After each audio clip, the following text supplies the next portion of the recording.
नमः शिवाय। हर हर महादेव शंभू। जय माता दी। मित्रों, कैसे हैं आप सब। शिव शक्तोम चैनल पे आपका हार्दिक स्वागत है। और चैनल पे यदि नए हैं तो विनम्रता से निवेदन करूंगा कि चैनल को सब्सक्राइब कर लें, ताकि हमारे द्वारा बनाई भी कोई भी वीडियो सबसे पहले आपको प्राप्त हो।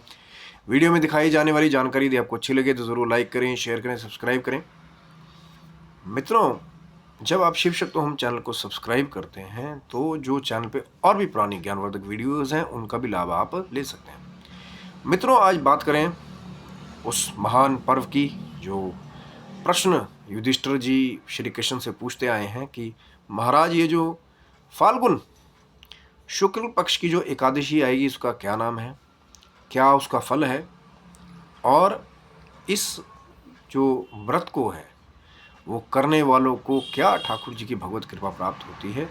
तो इस बारे में जैसा श्री कृष्ण जी ने युधिष्ठिर जी को बताया था, या जैसा ही इस एकादशी के महात्म्य के बारे में बताया जाता है, वैसा ही आपको बताने का प्रयास करेंगे ठाकुर जी की कृपा से, माँ जगदम्बा की कृपा से। क्योंकि जब तक ठाकुर जी की, जगदम्बा जी की कृपा नहीं हो जाएगी तो ना ही आपको कथा प्राप्त होगी, ना ही आपको ठाकुर जी के दर्शन होंगे।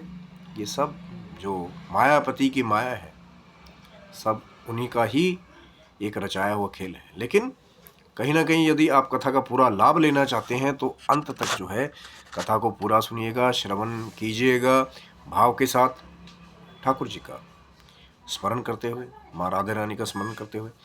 क्योंकि बहुत गुना महत्व है इस अमालिकी एकादशी के बारे में जो हम बात करने वाले हैं, कि श्री कृष्ण जी ने यही बताया था युधिष्ठिर को कि ये जो शुक्ल पक्ष की फाल्गुन मास की एकादशी है, इसका नाम अमालिकी एकादशी है। जो हम लोग आंवला के वृक्ष की जिस दिन खास विशेषकर पूजा की जाती है, इस दिन ऐसा कहा जाता है कि आंवले के वृक्ष में भगवान विष्णु साक्षात जो है वो एक तरह से वास करते हैं, एक तरह से वो उस पेड़ में रहते हैं, जो ये अमालिकी एकादशी के दिन। इसलिए आज के दिन ही जो है आंवले के पेड़ की भी पूजा करने का एक विशेष फल है, कई गुना। अब उसके बाद फिर अलग अलग मान्यताएं हैं कि कोई उसकी 108 परिक्रमा करें आंवले के पेड़ की, या 9 कम से कम 9 परिक्रमा करें, ऐसी अलग अलग मान्यताएं हैं। और कहा जाता है कि आज के दिन आंवले का दान करें, और आंवले का सेवन करने के बारे में भी कहा जाता है। और मैं शुरू से बात करता हूँ कि एकादशी के पर्व पे दान का तो एक अलग ही महत्व है। जो आपके संतजन हैं, ब्राह्मण हैं, जिनके पास नहीं है, उनको छाता दान करना, उनको जूता दान करना, कहीं ना कहीं उनको द्रव दक्षिणा दान करना, कई गुना फल, कोटि गुना फल। तो इस कथा के महात्म्य के अनुसार कहते हैं कि एक वैदिक नाम के नगर में एक चैत्ररथ नाम का राजा राज्य करता था। राजा बहुत ही विद्वान था और कहीं ना कहीं अपनी पूरी प्रजा का एक पुत्र की भांति पालन करने वाला था। कहीं ना कहीं व्रत पूजा में सम्मिलित रहने वाला था, अपनी प्रजा का पूरा पूरा पालन करने वाला था। तो कहते हैं कि एक बार इसी एकादशी, फाल्गुन शुक्ल पक्ष एकादशी का पर्व आया, और कहते हैं कि सारा ही राज्य जो है मिलकर के, जो राज्य के साथ इस एकादशी व्रत को किया करता था। फाल्गुन मास की जो शुक्ल पक्ष की अमाल की एकादशी है, और रात्रि को जागरण भी किया करता था। तो कहते हैं कि एक बार राजा ने व्यवस्था की, एक कुंभ पे सब कुछ स्थापित करके, जैसे धूप दीप नैवेद्य के द्वारा भगवान विष्णु का अर्चन पूजन राजा कर रहे थे, और कहीं ना कहीं रात्रि का जागरण भी कर रहे थे। लेकिन कहते हैं कि इस दिन जो है भगवान विष्णु का भी पूजन करने का, जैसे मैंने आपको बताया कि आंवले के पेड़ के वृक्ष की भी पूजा की जाती है, लेकिन वैसे भी मूर्त रूप में भी भगवान विष्णु का पूजन करने का, जो भी आपके पास है, धूप दीप नैवेद्य जैसे राजा ने एकत्रित किया, जो भी सामग्री आपके पास उपलब्ध है। और कहते हैं कि फिर राजा ने रात को पूजन का आयोजन किया और जागरण करने लगे, क्योंकि भगवान विष्णु ने स्वयं कहा है कि मैं वहीं रहता हूँ जहाँ मेरे भक्त मेरा भजन कीर्तन करते हैं, किसी भी रूप में आ जाए कोई पता नहीं। तो ठाकुर जी ने फिर जो वरदान दिया हुआ है उसके अनुसार जो भक्त हैं फिर उस फल को प्राप्त करने के लिए रात्रि जागरण, चाहे मध्य रात्रि तक ही हो, वैसे तो कहा जाता है कि अगर पूरी रात जागरण कर लिया जाए तो फिर तो कहना ही क्या, फिर तो पूरा पूरा फल लेने के अधिकारी होते हैं, जो अगले दिन जाके फिर सूर्योदय के बाद जैसे पारण करते हैं, जैसा ही बताया गया है वेदों में, शास्त्रों में। तो राजा जब पूजन कर रहा था तो कहते हैं वहाँ पे एक शिकारी आया। अब कई जन्मों के पुण्य जब जुड़ते हैं तो कई बार ऐसा होता है कि पापी लोगों को भी एक ऐसा अवसर प्राप्त हो जाता है, या कहीं ना कहीं इस कली काल में जो पाप से भरा हुआ है, जब भगवत कृपा हो जाती है, ठाकुर कृपा हो जाती है, तो लोगों को अपना उद्धार करने का भी अवसर मिल जाता है। तो जो शिकारी था, कहते हैं कि बड़ा क्रूर था, जीव हत्या कर करके अपना निर्वाह करता था अपने जीवन का, और कहीं ना कहीं उसका अध्यात्म से, भक्ति से कोई ज़्यादा लेना देना नहीं था। पर देखा कि भैया रात्रि जागरण चल रहा है मंदिर में, या राजा जो है पूजन कर रहे हैं, तो वो भी देखने लगा धीरे धीरे करके। उसके बाद में कहते हैं कि इस अमालकी एकादशी की व्रत कथा का भी उसने श्रवण किया, जो वहाँ पे बैठ के उसने सुनी बड़े भाव के साथ। और ये कहा गया कि पूरी रात वो वहीं रहा। सुबह जैसे ही वो अपने घर गया, भोजन किया, और कहते हैं कि कालांतर में कुछ समय के बाद उस शिकारी की मृत्यु हो गई। लेकिन वो जो कथा सुनी थी उसने अमालकी एकादशी की सिर्फ एक रात के लिए, तो जितने भी उसके जन्म के पाप थे जो वो कर रहा था शिकारी के रूप में, वो सब एक तरह से दूर रह गए, और एक राजा के घर उसको जन्म मिला। और वसुरथ नाम उसका आगे चल के हुआ, वैद्यरथ के घर पे जन्म हुआ, राजा के घर पे जन्म मिला, सिर्फ एक रात की अमालकी एकादशी की व्रत कथा और जागरण करने के प्रभाव से। और कहते हैं कि जो आगे ये वैश्यरथ हुआ, वसुरथ जो हुआ, वसुरथ ने कहते हैं कि फिर वो भी भगवत कृपा को अंगीकार किया। वसुरथ जो है वो भी आगे चल कर भगवत भक्त बना, कहीं ना कहीं भगवान विष्णु की आराधना करना, क्योंकि एक बार भगवत कृपा हो जाती है तो कहीं ना कहीं आपका जुड़ाव जो है वो कहते हैं ना कि उस भक्ति के साथ, चाहे पिछले जन्म का भी आपका हो, कहीं ना कहीं आपको जरूर जोड़ता है। तो वसुरथ जो था, वसुरथ बहुत ही भक्त था। कहते हैं कि वसुरथ भी नियमों का और अपनी प्रजा का बहुत अच्छे से पालन करता था, और आगे कहीं ना कहीं बहुत अच्छा राज्य जो है अपने पूर्वजों के लिए भी चला रहा था, क्योंकि कहीं ना कहीं धर्म कर्म जो भी हमारे द्वारा किया जाता है हमारे पूर्वजों को भी प्राप्त होता है कई बार। उसके बाद फिर वसुरथ जी कहते हैं एक बार शिकार खेलने के लिए गए, और कालवश जो है शिकार खेलते खेलते अपना जो है वो मार्ग भटक गए। अब जब मार्ग भटक गए तो कहते हैं कि एक बियाबान जगह में, जंगल में पहुंच गए, और एक वृक्ष के नीचे जाकर के वो सो गए। और जब कुछ डाकू या मलेच्छ, जैसा बताया जाता है, पहाड़ी मलेच्छ वहाँ पे आए, उन्होंने देखा कि राजा यहाँ पे है, तो वो सब ये कहने लगे कि यही वो राजा है जिसकी वजह से हमारे बंधु बांधव सब निकाले गए हैं और हम लोग दर दर भटक रहे हैं, तो हम इसको मारेंगे, आज हम इससे अपना पूरा बदला पूरा कर लेंगे। अब राजा जो है वो अपनी निद्रा में, गहन निद्रा में सोया होता, राजा को कोई ज्ञात नहीं, कोई आए ना आए। तो कहते हैं कि वो जो मलेच्छ थे, या वो जो पहाड़ी मलेच्छ थे, डाकू थे, वो अपने अस्त्र शस्त्रों का सोए हुए वसुरथ राजा पर प्रयोग करने लगे। लेकिन कहते हैं कि जैसे ही अस्त्र शस्त्र राजा के शरीर के पास जाते तो वैसे ही सारे जो अस्त्र शस्त्र है अपने आप नष्ट हो जाते हैं। तो फिर सबने, वो जो मलेच्छ थे उन्होंने एक टीम जैसी बनाई पूरी की, इकट्ठे ही अपने अस्त्र शस्त्रों का सबने प्रयोग कर दिया। तो कहते हैं कि राजा के शरीर से एक दिव्य शक्ति उत्पन्न हुई जो बड़ी सुंदर थी, लेकिन कहते हैं उसकी भौहें बड़ी टेढ़ी थी। और कहते हैं कि उस शक्ति के उत्पन्न होते ही वो जितने भी मलेच्छ या डाकू वहाँ पे थे वो सब के सब शक्ति के द्वारा मारे गए। शक्ति ने सबकी जीवन लीला समाप्त कर दी। और फिर राजा जो है जब निद्रा से जागा तो राजा ने जब देखा कि आसपास सबको मरा हुआ देखा, कि मैं तो सो रहा था, मैं तो गहन निद्रा में था, ये कैसे हुआ, किसने मारा इन सबको। तो जब ऐसे ही हक्का बक्का होकर के चिंतित होकर राजा सब जगह देखने लगा। तो कहते हैं कि फिर आकाशवाणी हुई कि राजा, तेरे एकादशी व्रत के प्रभाव से, ठाकुर जी की आराधना करने के प्रभाव से ही उन्होंने ही तेरी रक्षा की है, वही जगत के पालनहारी हैं। और वो जो एकादशी व्रत का तप है आपका, पुण्य फल है, वो उसी के प्रभाव से आपकी रक्षा हुई है।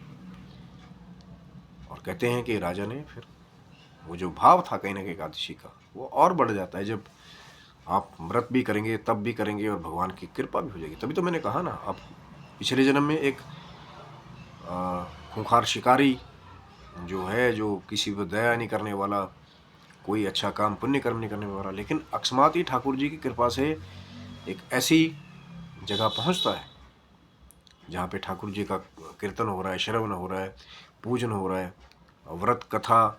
इसीलिए कहा जाता है कि व्रत कथा श्रवण करने का भी, जिस दिन अगर आप व्रत करें, अब जैसे जो जिनको शाम को भी रात को वीडियो प्राप्त हो, जब तक अगले दिन का सूर्य उदय नहीं होता, क्योंकि एकादशी का ये जो पूरा व्रत है काल है, कहीं ना कहीं वो सूर्य उदय से लेकर के अगले सूर्य उदय तक, तो रात्रि में जो ये रात्रि है एकादशी की महा पुण्यदायी, महाफलदायी, उसमें आप जागरण भी कर सकते हैं, ठाकुर जी का पूजन भी कर सकते हैं।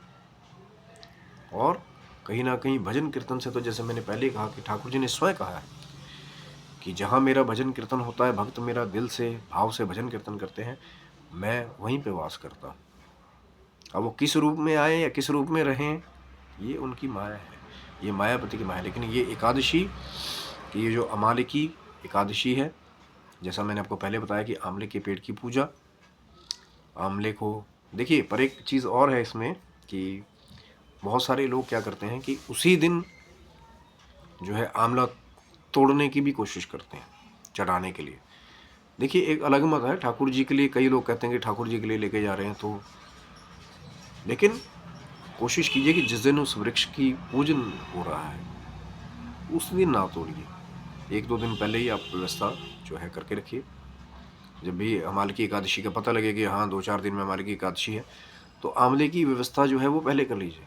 लेकिन जिस दिन उस वृक्ष का पूजन होना है, कोशिश कीजिए कि उस दिन मत तोड़िए, क्योंकि एक अलग भाव है। अब हरि अनंत, हरि कथा अनंता, अलग अलग लोगों के अलग अलग आपसे ये भी कहा गया है कि तुलसी भी किस दिन तोड़नी पड़े, अगर ठाकुर जी के लिए तोड़ी जा रही है तो भी वो एक अलग चर्चा का विषय है, क्योंकि कहीं ना कहीं कई संप्रदाय मत कहते हैं कि फिर दोष नहीं लगता, और कई लोग कहते हैं कि एकादशी को भी नहीं तोड़नी है, जल नहीं देना। अब क्यों नहीं जल देना चाहिए एकादशी को, या क्यों तुलसी दल नहीं तोड़ना चाहिए एकादशी को, तो चैनल को सब्सक्राइब रखिएगा। पहले भी एक वीडियो पहले भी चर्चा हुई थी, लेकिन दोबारा यदि आपका प्रेम मिलेगा, प्रश्न आएगा कि हाँ जी एकादशी को जल दें कि ना दें, एकादशी को तुलसी दल तोड़ा जाए कि ना तोड़ा जाए, तो ये एक चर्चा का विषय है। पहले भी चर्चा हुई थी, लेकिन हरि अनंत, हरि कथा अनंता, बार बार अगर आपका भाव होगा, लगेगा कि आप जो है भाव से पूछ रहे हैं, तो उत्तर ज़रूर आपको मिलेगा। बार बार कितनी बार पूछिए, यही तो है ज्ञान की चर्चा। जितनी बार हम ज्ञान की गंगा में बार बार नहाएंगे, तो हमारा ज्ञान और साफ और गहरा होता जाता है, बार बार जब हम कथाओं को श्रवण करते हैं। और जो ये एकादशी का पर्व है, इस पे तो कहने ही क्या, मैं पहले कह चुका हूँ कि संतों को, ब्राह्मणों को, जिनके पास जूता नहीं है, जिनके पास छाता नहीं है, आगे गर्मियाँ आने वाली हैं, जो पानी का भरा हुआ घड़ा ब्राह्मणों को दान करते हैं जो एक्चुअल में ज़रूरतमंद है। अब ये नहीं कि महाराज जी के पास 50-100 घड़े हैं, अब एक आप भी दे दें, वहीं रख लिए ले जाकर के, जो उसका प्रयोग करें। हो सकता है किसी मंदिर में लगवा दीजिए, हो सकता है किसी निर्जन स्थान में जहाँ पे जल की व्यवस्था ना हो वहाँ पे करवा दीजिए, पर वो ब्राह्मण, वो द्विज जिसको उसकी सबसे ज़्यादा आवश्यकता हो। और कई गुना फल जो है इसका, तो कहीं ना कहीं ये कहा गया है कि जो अमालिकी एकादशी का जो महात्म्य है बहुत बड़ा है। कई हजार कहते हैं गौओं को दान करने का जो फल मिलता है, वो एक अमालिकी एकादशी करने से होता है। जैसा कि मैंने आपको बताया कि एक शिकारी था, पूरे जीवन पर्यंत पाप किया, मारा, जीव हत्या की, लेकिन अंत में जाकर के जब कृपा होगी, भगवत कृपा, कथा श्रवण किया, ठाकुर जी की कृपा हो गई, तो एक राजा के घर जाके जन्म मिला, और जब राजा के घर जाके जन्म मिला तो उसके बाद में फिर कोई उस राजा का कुछ कर ही नहीं पाया। राजा की प्राण रक्षा तभी हुई ना जब एकादशी व्रत का महात्म्य था। राजा धर्मपरायण था। लेकिन वही है कि चाहे व्रत करें चाहे ना करें, आप करेंगे तो बहुत अच्छी बात है, नहीं कर सकते कोई और मजबूरी है कि समय नहीं है या स्वास्थ्य आपका ठीक नहीं है। लेकिन चावल का निषेध जरूर करें। चावल इस दिन जो है अगले सूर्य उदय तक जो है वो चावल को मत खाइए। हालांकि कई तो बहुत सारे, अभी हमारी भी कोशिश होती है कि चावल का पूजन में भी प्रयोग जो है, अभी ये बड़ा एक लंबा चर्चा का विषय है कि एकादशी के दिन चावल का प्रयोग करें। तो ज़्यादातर हम लोग ये कहते हैं कि भाई चावल का प्रयोग ही नहीं करना, उसके सफ़ेद तिल हो गए, क्योंकि उसमें भी बहुत सारी चीज़ें हैं, बहुत लंबी चर्चा है। तभी तो कहता हूँ ना कि चैनल को सब्सक्राइब रखिए कीजिए। जब कभी होता है कि ज्ञान की कोई चर्चा छिड़ती है, जैसे आज ये अमाल की एकादशी का ये जो महात्म्य है ये बहुत बड़ा है, और कहीं ना कहीं आप जो है स्वस्थता से व्रत कीजिए अगर कर सकते हैं। जो अगले दिन द्वादशी में पारण कीजिए, जो भी हरिवासर का टाइम है उसको देख करके। आजकल तो आप पंचांग में सब कुछ पहले ही देख सकते हैं कि पारण का समय कितने बजे है आपके शहर के हिसाब से। तो फिर सूर्योदय के बाद पारण कीजिए, और फिर जो है भगवत कृपा आपके ऊपर हो तो जैसे शिकारी की किस्मत बदल गई कि कहाँ वो जंगलों में फिरता था, जीव हत्या करता हुआ, और कहाँ जा कर के उसको राजा का जन्म मिला, कहाँ जा कर के उसको फिर एक ऐसी अच्छी सुरक्षित कृपा मिली ठाकुर जी की, जहाँ कोई उसके प्राण भी लेना चाहता था लेकिन नहीं ले पाया। यही तो प्रताप है। बहुत सारे लोग कहते हैं भक्ति करने से क्या मिलता है, लेकिन कई बार ऐसा होता है कि वही भक्ति आपके जीवन की रक्षा भी करती है, वही भक्ति आपकी आयु को बढ़ा देती है, वही भक्ति जो है वो आपके जीवन को बदलने की भी शक्ति रखती है। भक्ति में ही शक्ति है। अब राजा अगर भक्ति करता ही नहीं या वो कथा सुनता ही नहीं तो क्या पता उसकी क्या गति होती, जो पूरे पर्यंत जीवन पाप किया था। पर एक एकादशी महात्म्य की कथा श्रवण करने से, एक रात का जागरण करने से वो जितने भी पाप थे कहीं ना कहीं वो राजा के दूर हो गए। कहीं ना कहीं नरक की यातनाओं से वो राजा पिछले जन्म के उसके जो उसके कर्म थे वो दूर रह करके कहीं ना कहीं एक राजा का जन्म उसको मिला। और कोशिश यही है मित्रों कि जो ठाकुर जी की कृपा है ये सबके ऊपर नहीं होती है तो सभी उन्हीं के, लेकिन खास खास कृपा कि सबको, जिसको कथा की प्राप्ति भी हो जाए, ठाकुर जी के दर्शन भी हो जाएं, आप भक्ति में जुड़े भी रहें, आपका भाव भी बना रहे, क्योंकि इस कली काल में भाव का होना ही बहुत कठिन है। लोग किसी और ही तरफ बह रहे हैं, क्योंकि वही कोशिश हमारी भी है कि जो छोटी सी एक सात्विक कोशिश है कि जो हमारा सनातन है, एक्चुअल असली, जिनको सनातन का मतलब पता है कि अध्यात्म से जो नए हमारे आने वाले जो साधक जन हैं, बच्चे हैं, जो हमारी ये नई यंग जनरेशन है, जब वो जुड़ेगी तो कहीं ना कहीं फिर अपने आप ही देश का जो भविष्य है उसका भी उद्धार हो जाएगा, जितने भी हो सके। तभी तो मैंने कहा ना कि कहीं बिरले बिरले कहीं कृपा, भगवत कृपा होती है। और कहीं ना कहीं जो अपने घर पे बैठ कर के या टीवी स्क्रीन पे, मोबाइल स्क्रीन पे जो कथा का श्रवण कर रहे हैं, तो हमारी तो यही मनोकामना है, ठाकुर जी के, माँ जगदम्बा के चरणों में अरदास है कि आपकी सभी अच्छी मनोकामना को पूर्ण करें। जो भी आपकी मनोकामना हो, जिस भी भाव से आप ठाकुर जी का पूजन करते हैं, जिस भी भाव से आपने कथा सुनी, यही हमारी मनोकामना है। और आपके जीवन की जितनी भी विघ्न बाधाएं हैं, चाहे कोई रोग है, कोई मुश्किल है, उसे ठाकुर जी जो है वो दूर करें। अध्यात्म में आपकी वृद्धि थोड़ी ज़्यादा हो, क्योंकि पढ़ेंगे आध्यात्मिक साहित्यिक चीज़ को, सुनेंगे, तभी कहीं ना कहीं जाके वो सात्विक विचार हमारे अंदर उत्पन्न होते हैं। चाहे जितना भी समय आपको मिले, काम करते हैं नहीं फ्री है, 5 मिनट 10 मिनट तो प्रभु के लिए रोज निकालिए, कि आधी घड़ी मिली चाहे 1 घड़ी मिली, उसमें भी आपको पुण्य मिलेगा। और ठाकुर जी की कृपा जो है जब हो जाती है तो फिर अपने आप ही ठाकुर जी के दर्शन, ठाकुर जी की कथा, ये सब आपको प्राप्त हो जाते हैं। तो ये थी मित्रों कथा अमाल की एकादशी के व्रत की। आशा करता हूँ वीडियो आपको अच्छा लगा होगा, तो ज़रूर लाइक करें, शेयर करें, सब्सक्राइब करें। चैनल को सब्सक्राइब रखिएगा तो और भी जो अच्छी अच्छी वीडियोस आने वाली हैं, क्योंकि हमारी नित्य प्रति यही कोशिश होती है कि कोई ना कोई ज्ञान की चर्चा जो है वो चलती रहे, क्योंकि कल हो ना हो, क्या पता कल आप मैं ऐसे मिलें या ना मिलें, कल क्या व्यवस्था हो। आज हमारे पास है तो काल करे सो आज कर, आज करे सो अब, पल में पटले होएगी बहुरी करोगे कल, क्या पता कल का। कल तो रावण को भी नहीं आया था कि कल स्वर्ग की सीढ़ी लगाएंगे, लेकिन नहीं लगा पाए। तो ये था मित्रों वीडियो अमाल की एकादशी व्रत कथा महात्म्य के बारे में। आशा करता हूँ कि वीडियो आपको अच्छा लगा होगा, तो ज़रूर लाइक करें, शेयर करें, सब्सक्राइब करें। और ठाकुर जी माँ जगदम्बा करे कि आपके जीवन की जो भी अच्छी मनोकामना सब पूर्ण हो, आपके जीवन की भौतिक और आध्यात्मिक उन्नति के मार्ग पर आप हमेशा अग्रसर होते रहें। तब तक के लिए हर हर महादेव, जय माता दी।